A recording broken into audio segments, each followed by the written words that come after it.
ঢাকা ১১ আসনে জমিয়ত বিএনপির যৌথ মত বিনিময় সভা ডক্টর এম.এ কাইয়ুমকে বিজয়ী করার আহ্বান।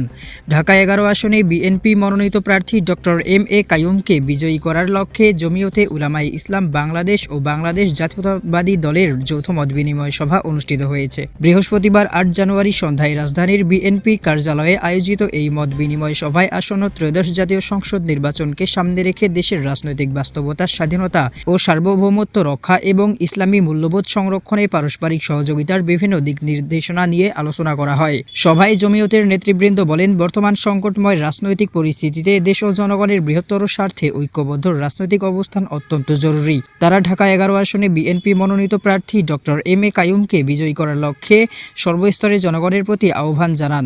বিএনপির নেতৃবৃন্দ জমিয়তের সহযোগিতার জন্য কৃতজ্ঞতা প্রকাশ করেন এবং ভবিষ্যতে সমাজের সর্বস্তরের ইসলামী শিক্ষা প্রচার প্রসার ও জনগণের অধিকার আদায়ে একসঙ্গে কাজ করার দৃঢ় প্রত্যয় ব্যক্ত করেন। মত বিনিময় সভায় জমিয়তের পক্ষ থেকে উপস্থিত ছিলেন কেন্দ্রীয় যুগ্ম মহাসচিব ও ঢাকা মহানগর উত্তরের সভাপতি মুফতি মুকাব্বিল হোসেন কাশেমি, কেন্দ্রীয় সহকারী মহাসচিব মাওলানা জয়নুল আবেদিন, অর্থ সম্পাদক ও ভাটারা থানার সভাপতি মুফতি জাকির হোসাইন কাশেমি এবং জমিয়ত মনোনীত ঢাকা ১১ আসনের সাবেক সংসদ সদস্য পদপ্রার্থী মুফতি মাহবুবুল আলম।